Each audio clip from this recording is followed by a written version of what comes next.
The lecture hall buzzed with restless energy tail flicks, wing flutters, and soft hisses of anticipation echoing across the domed ceiling. It was always like this before combat analytics at the Galactic Defense Academy. Dozens of species, hundreds of cadets, all crammed into a single amphitheater designed to foster unity and, more often than not, thinly veiled competition. Hover displays glowed dimly above each row, flickering through battlefield maps and combat ratios with the clean, sterile certainty that only math could provide. The numbers were comfort, predictable, rational. That was the entire point of this class. War distilled into digestible metrics. Off to the side, slouched quietly in the back row, sat a single human cadet. Nathan Carter kept his eyes low and his posture smaller than he was. Though he wore the same academy gray as everyone else, he might as well have been wearing war paint. Every few seconds, he felt it glances. Fleeting, uncertain, curious. Is it true your people fought wars without orbital support? Someone had whispered near him earlier that week. He hadn't answered. Now, as the lecture timer counted down its final seconds, the seats filled out. A few late arrivals fluttered in, including the blue-scaled Shinari cadet third in class ranking, notoriously inquisitive. Her nameplate read, Kiriel, daughter of Shadaquil, but everyone just called her Kira. Kira twisted in her seat, eyes landing on Nathan for just a moment before turning forward. Her clawed fingers tapped rhythmically on the desk. She was excited. Everyone was. Today's topic, combat efficiency by species, based on recent inter-alliance skirmishes. The instructor entered on silent boots, a stiff-looking Zenthari with pale gray skin and gill slits that pulsed slightly when he breathed. He reached the central platform, nodded once, and the ambient light dimmed. The holograms sharpened. Let's begin. Charts snapped into place mid-air, bars, ratios, names of species. The instructor's voice was even, clipped, practiced. As you can see, the comparative efficiency of units is fairly consistent. Telari Rangers operate at a 2.3 to 1 exchange rate in jungle warfare. Cravon Vanguards average 4.1 to 1-inch siege operations. These metrics help us allocate resources and plan tactical deployments accordingly. Kira shot up her hand without hesitation. Instructor Varex, what's the kill ratio of one Earth Marine? There were a few scattered chuckles. Some cadets whispered. A Turlaxian 2 rows ahead muttered something in its native tongue, likely a joke. Nathan's shoulders stiffened. Varex froze. It was subtle. A pause, just 2 seconds too long, enough to raise hackles across half the species in the room. His gill slits flared once, then closed. He blinked slowly. I'm sorry, Cadet Kira. Could you repeat that? She did, louder this time, still grinning. What's the kill ratio of one Earth Marine? This time, no one laughed. The question hung there, delicate and barbed. Varex turned his gaze toward the far wall, as though hoping the answer had been written there all along. When he spoke again, his voice was quieter. There is no reliable metric. The room stilled. A Varnathi cadet raised his head, translator blinking as it stuttered. What do you mean no metric? That's not possible. Every species has a quantifiable range of effectiveness. It's the foundation of tactical theory. I am aware, Varex said, and yet the data refuses to conform. Statistical models break under Earth Marine engagement. Ratios swing wildly from scenario to scenario, ranging from 10 to 1 to, well, no survivable outcome at all, on either side. On either side, Kira frowned. So, what's the average? There is no average, only case studies, and even those are difficult. Murmurs spread like heat through the room. Varex flicked a hand, the hologram restructured. Gone were the neat graphs and comparison tables. Now, a new image appeared. A narrow mountain pass under snow, bodies half buried in drifts, wreckage turned to barricades. Case study. Trillin Sector, 4 years ago. 1 platoon of Earth Marines assigned to hold this pass after a retreat. Initial enemy force numbered 87. Reinforcements raised that number to 312 over 3 days. Kira leaned forward. What were the Marine casualties? Total depletion of ammunition within the first 48 hours. 8 killed in action, 3 critically wounded. Survivors improvised weapons using cookware, field rations, and metal poles from collapsed structures. The last attackers withdrew after suffering over 200 casualties. One Marine was confirmed to have used a portable stove as a melee weapon. Kira squinted. How do you kill someone with a stove? You lift it and hit them until they stop moving, Nathan said softly. Every nearby cadet turned. Even Varex glanced up, surprised. Nathan immediately looked down again. His hand had gripped the edge of his desk hard enough to leave white marks. That's what my uncle said. He was one of the 3 wounded. The silence settled like dust. Another cadet, green-skinned, fins twitching nervously, cleared his throat. Wait, they held a mountain pass for 3 days without ammo? That's not strategy, that's suicidal. Varex didn't answer. Instead, he gestured again. A new image filled the space, a frozen wasteland, tracks through snow, heat signatures blinking softly. Imin, Insasnow. Next case. Velkin Ridge. A dropship was down during extraction. Survivor. Lance Corporal Avery Marks. Pelvic fracture, compound fracture in the right femur. Frostbite onset within 20 hours. Temperature range between -40 and -62 Celsius. The image zoomed in, a long trail, uneven, crawling. He crawled across 16 kilometers, took him 4 days. During that time, he subsisted on snow and the contents of a first aid kit. On the 5th day, he returned to the extraction site. A red circle appeared on the map, over a dozen blinking indicators. He brought back 14 enemy prisoners. A pause. Kira whispered, "What?" He disarmed, subdued, and force-marched 14 Velkari soldiers back to the wreck site. 2 were injured. He stabilized their wounds using bandages fashioned from his own clothing. When questioned, he reported that he captured them because, quote, they looked cold and were arguing too loud to notice me. Now, it was just disbelief. Cadets staring in slack-jawed silence, murmurs turning to quiet disbelief. Someone hissed, "Is that a joke?" Varex's voice was stone. "No." Kira turned again, locking eyes with Nathan. This time, he didn't look away. Her eyes were full of awe, curiosity, maybe even fear. "Do you know him too?" Nathan shook his head. "He trained with my cousin." Another beat passed. Then another hand rose, this one more hesitant. "But surely that's just an outlier. A freak event? Even your own data shows some consistency with other species. What makes Earth Marines so unstable in terms of predictability?" Varex took a long breath. "Because they refused to surrender. Not symbolically, not metaphorically, quite literally. Entire campaigns have stalled because a single Earth Marine was cut off and refused to die quietly. One case required diverting 2 full battalions to recover an artillery piece because the Earth Marine next to it refused to let go. He had shrapnel embedded in both lungs. He couldn't even stand. He just lay there with a sidearm and made them pay for every step forward." Silence fell again. And this time, it stayed. Eyes drifted back to Nathan. He shifted uncomfortably, legs drawn close, hands folded in his lap.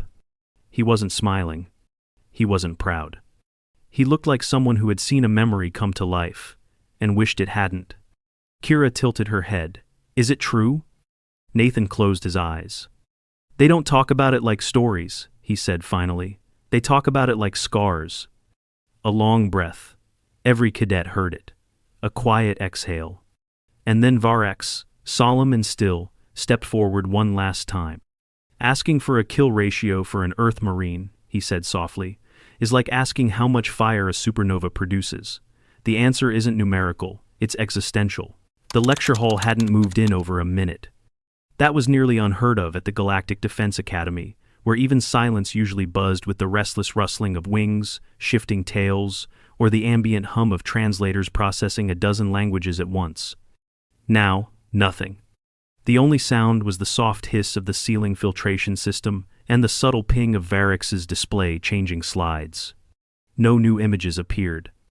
Just a blank screen, no stats, no numbers. Nathan Carter could feel the stillness settle over him like a weighted blanket. His pulse hadn't slowed since he'd spoken. He hated that he'd said anything, but once it was out, he couldn't leave it hanging. The silence that followed wasn't reverence, it was recalibration.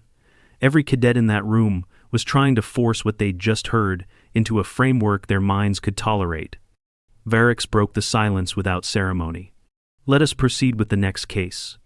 The hologram flickered to life again, casting faint blue shadows across faces still frozen in disbelief. This is the Jeridan Uprising, year 48 post-Accord.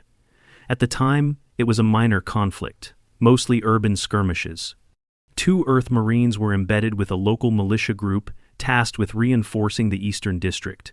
That reinforcement never arrived. The militia defected. Someone near the front murmured, "They left them?" Varix nodded. One was killed in the initial betrayal. The other, Staff Sergeant Lena Brooks, was severely injured. Initial combat records showed 2 cracked ribs and a dislocated shoulder from a fall during rooftop fighting. She was believed dead. She was not. The screen zoomed into a mess of rooftops, then filtered through satellite scans, motion trackers, and thermal overlays. Blips moved in the darkness. For 6 days, she waged an asymmetrical campaign alone, close-quarters sabotage, sniper fire with scavenged weapons, explosives made from waste recyclers and repurposed cleaning chemicals. Nathan winced slightly. He'd heard this one before. Too many times. His mom had known Brooks personally. Used to say her mind was sharper than any blade she'd ever held. By the time Allied reinforcements arrived, the city's eastern district was in full retreat. They found Brooks unconscious in a bombed-out market stall, suffering from sepsis, multiple lacerations, and a partial collapsed lung. Kira's hand rose slowly. How many enemy casualties? Varix blinked, eyes narrowing just slightly. Confirmed? 51. Unconfirmed estimates vary between 70 to 90. The problem, Cadet, is that not all injuries were immediate. Some died of infections caused by modified chemical irritants she used in improvised traps. Others froze when she sabotaged their generators. We do not have clean data. Was she punished? Kira asked carefully. Nathan turned slightly at that. Punished? Kira hesitated, glancing around. I mean, she operated outside mission parameters, without command structure, in clear defiance of surrender conditions. A new voice answered. Nathan didn't recognize it, someone on the opposite side of the lecture hall.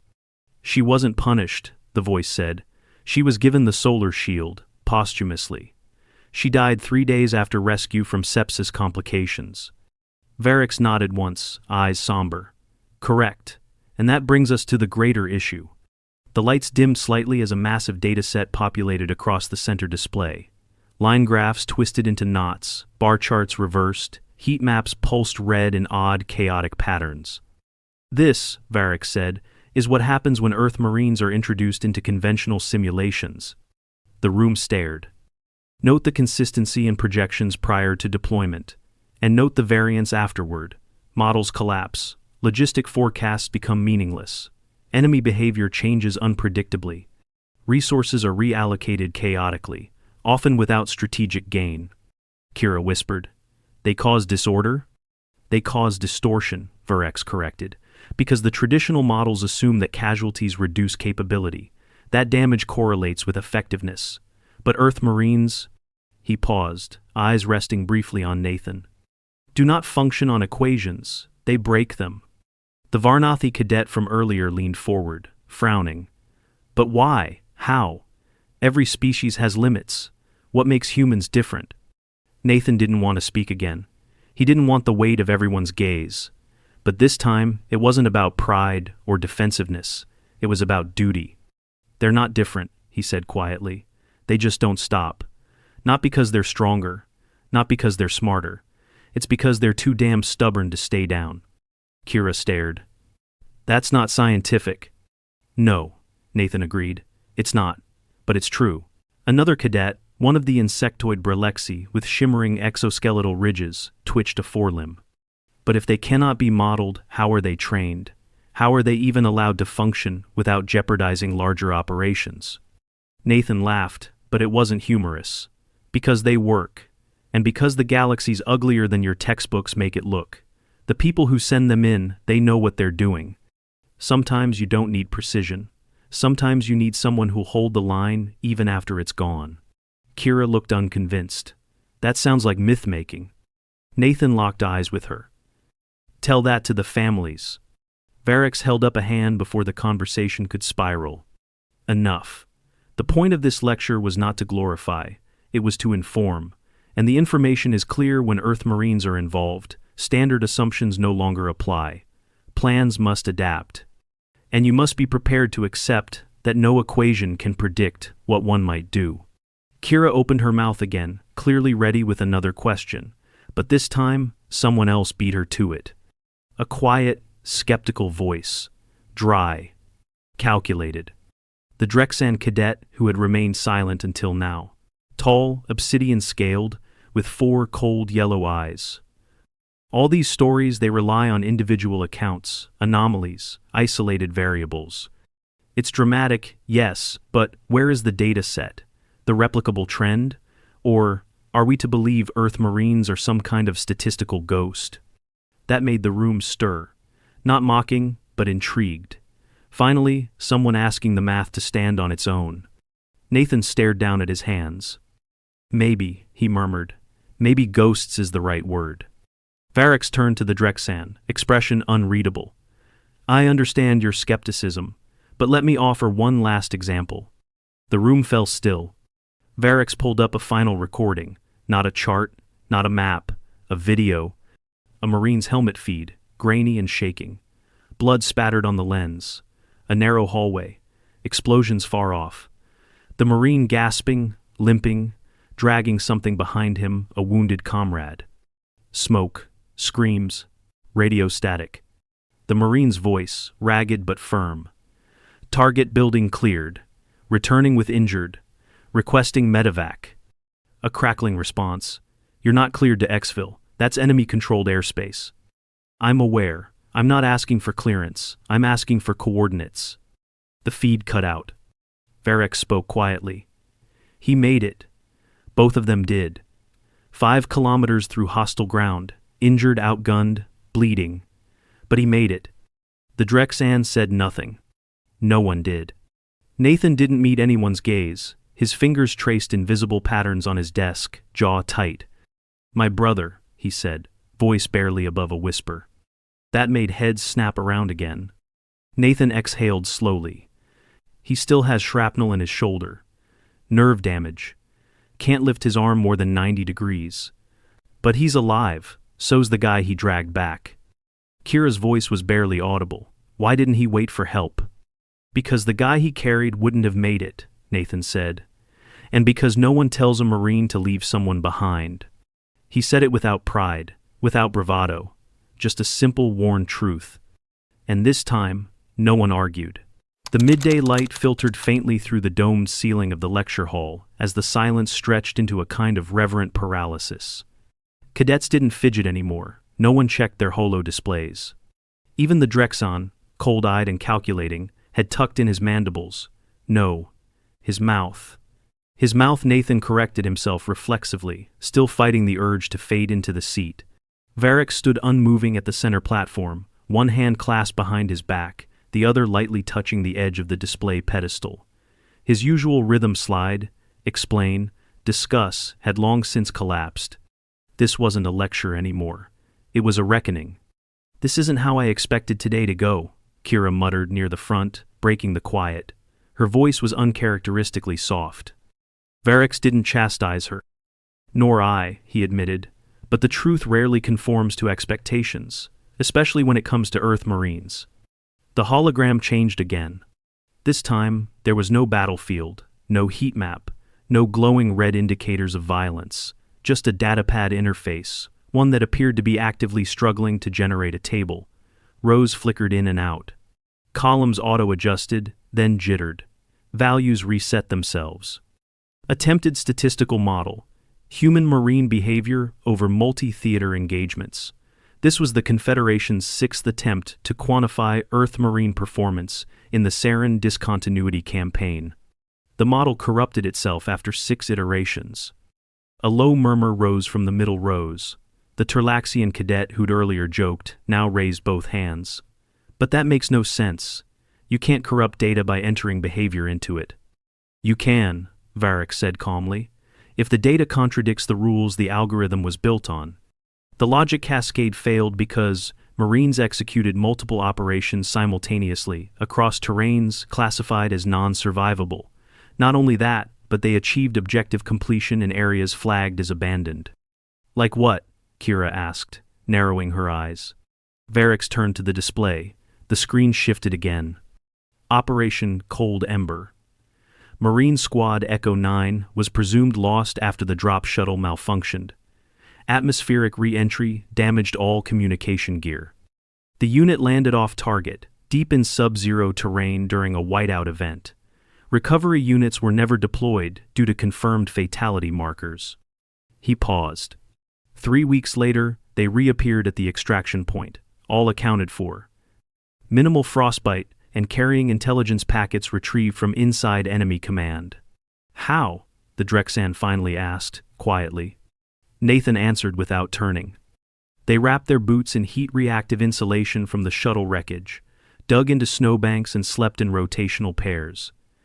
8 ration bars laced with anti-nausea meds because the cold made digestion slow. Used melted snow and crushed tree bark as makeshift water purification. They followed the aurora patterns at night because it helped them navigate without GPS. He wasn't guessing, he was repeating. They studied the enemy's patrols, made decoys with spare armor, waited for supply drops, ambushed them, and used the enemy's gear to sneak into their base. Left a message carved into a door. Kira's voice came out strained. What did it say?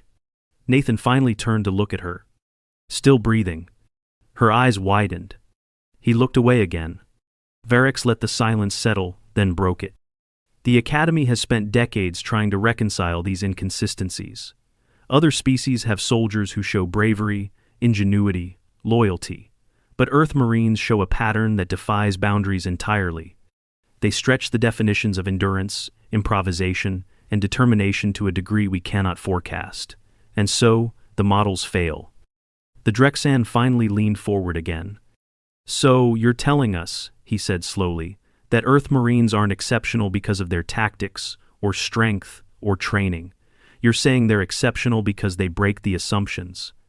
Nathan surprised even himself by answering again. No, not break, ignore. Marines don't assume anything. They react. When the plan fails, they don't ask what now. They ask what next. Kira looked at him, her expression unreadable now. That doesn't sound tactical. It's not, Nathan replied. It's personal. Varix slowly circled the platform. This lecture was meant to prepare you for advanced strategic deployment planning. But let me be clear. If you ever face a battlefield with Earth Marines involved, you must accept the following. They will change your assumptions, not because they're trying to, but because they have no alternative. Their doctrine isn't built on conquest or numbers, it's built on returning home, and they will crawl if they have to. Another case study loaded onto the display, but this time it was just a still image. A single Marine lying on a hospital gurney, legs encased in external fixation braces, IV lines in both arms, one eye swollen shut, breathing tube still in place. Caption: Corporal Jason Heller, recovered after 78 hours, missing behind enemy lines. Varix spoke gently now. This man was hit by a mine. Broken femur, shattered tibia, collapsed lung, multiple internal bleeds. He was 22. His medkit was half frozen. He stabilized his leg using duct tape and field dressing stiffened with broken paneling from a destroyed drone. He kept moving, inch by inch. The image cut to a debrief transcript. Kira read the line aloud without prompting. I wasn't planning on dying in that dirt. My mom didn't raise me for that. Varix nodded once. 3 enemy soldiers surrendered to him the following day. According to the report, he was covered in his own blood, barely conscious, and still aiming a pistol with 2 broken fingers. Now the tension had shifted. No longer disbelief, no longer just awe. Something more unsettling. Respect tinged with fear. Kira turned toward Nathan again, this time with something almost apologetic in her expression. I used to think your people exaggerated, she said softly. The stories, the legends. I thought they were cultural self-glorification. But these reports... Nathan didn't respond right away. I used to think that too, he admitted at last. Then my dad came home after Kandarin 6, 2 months in a hospital, titanium pins in his hip. He taught me how to walk again before he could even run. Kira's voice caught. You ever think about joining? I applied, Nathan said. Didn't pass medical, asthma. Not bad, but bad enough. Something in his posture changed. Not shame, just honesty. So I came here instead. Figured if I couldn't serve, I'd at least understand the war better. Varex tapped a new prompt. The lecture's clock blinked. Time was almost up. He addressed the room one final time. There is no kill ratio for an Earth Marine, he said. There are no reliable metrics, no clean equations. You cannot count ghosts. You cannot quantify will. A long breath passed through the chamber. You will face threats with rules, logic, predictability. But one day, you may face something else, an Earth Marine, standing where no one should be alive, still fighting because he promised someone he'd come back. The cadets didn't move. Varex closed the display. That is not a number, he said. It's a warning. The lecture hall stayed quiet long after the display shut down. Some cadets sat perfectly still, processing. Others shifted slowly in their seats, as though their bodies had finally remembered to move again. No one spoke, not even Kira. Nathan Carter remained seated in the back, his hands clasped tightly together. He didn't look like someone who had just been vindicated. He looked tired. Not from the lecture, but from carrying all this for so long. Finally, Varex broke the silence. This session is formally concluded. No movement. He said it again, louder. You are dismissed. The doors whispered open. Still, no one stood, as if leaving would somehow reduce what they'd just heard, or worse, return them to a reality where the rules made sense again. It wasn't until Kira slowly pushed herself out of her chair that the others followed. One by one, the cadets filed out, quiet and contemplative. A few exchanged uncertain glances with Nathan as they passed, but no one spoke to him directly. No awkward jokes, no casual remarks. They knew better now. Kira hesitated near the aisle. She looked at Nathan like she wanted to say something meaningful, but couldn't quite find the words. Eventually, she just nodded once and left. When the hall finally emptied, Varex remained at the podium, fingers lightly drumming against the metal surface. The rhythm was irregular, thoughtful. Nathan stood and began collecting his things with deliberate care. He wasn't rushing to leave, just moving slowly, methodically. Cadet Carter, Varex said without turning. A moment. Nathan stopped. Yes, sir? You were measured, the instructor said, still not facing him. That matters. Nathan hesitated, unsure how to respond. I didn't want to be part of the story, he said finally. You weren't, Varex replied. You were the reminder that the stories are real. Nathan nodded faintly. Thank you, sir. He turned to go. Cadet, Varex added, voice quiet now. If your brother ever wishes to speak to one of our analysts, we'd like to know how he made it out. Some of our models are still attempting to process the angles of his escape. Nathan paused. He said the angle was west. Varex blinked. That's not a coordinate. No, Nathan said. That's where the sun was going down. He used the light to guide him because he didn't trust the compass after the blast.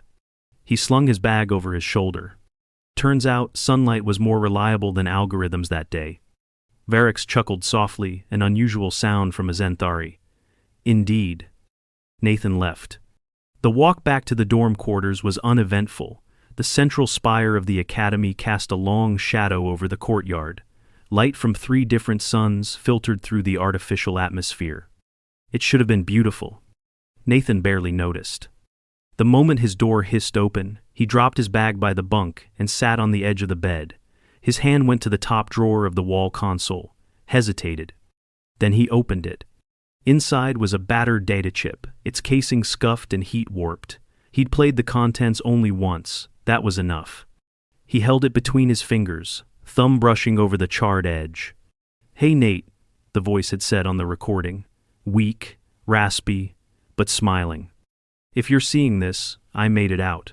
Or, I didn't, and some poor comms tech found this thing in a crater. Either way, this is for you. He set the chip down. Didn't play it. He already remembered every word. Elsewhere on campus, a group of cadets had gathered in one of the private discussion rooms. They were mid-ranking students, Tilari, Shinari, Drexan, and even a few Thauxan tacticians. Normally, this group would be talking shop, comparing notes, arguing logistics. Today, they sat in silence. Finally, the Drexan cadet from the lecture spoke. "There has to be a pattern," he said. "Even chaos has rules." Kira shook her head. "That's what I thought too." "But we need a number," the Drexan insisted. "Even a range, something." Kira looked at him. "You saw the same thing I did. You want a kill ratio?" she asked. "Here's one. One Marine with broken legs captured 14 enemies and returned alive. Another held off an army with cookware. One turned a failed mission into an intelligence win after 3 weeks in sub-zero. What number do you want?" The Drexan was quiet. "It's not about numbers," another cadet murmured. They all turned. It was one of the Thauxan, usually aloof and uninterested in any topic outside fleet combat. She leaned forward now, mandibles no, mouth pressed into a tight line. "It's about the idea of them," she said. "That's somewhere out there, in the mud and the blood and the freezing dark, someone refuses to die, refuses to stop, refuses to quit. That changes how wars are fought." Kira nodded slowly. "It changes how enemies think. And how allies hope," the Thauxan added. A pause. Then, softly, "That's not a ratio. That's a reckoning." 2 weeks later, a small memo circulated internally among instructors and strategic planners at the academy. The file was titled, "Revised Parameters, Earth-Marine Engagement Variables." The summary at the top was just 1 sentence long. Operational planning must acknowledge that Earth Marines cannot be predicted by standard models. Their success is not statistical, it is existential. Nathan never attended another combat analytics lecture after that day. He didn't need to.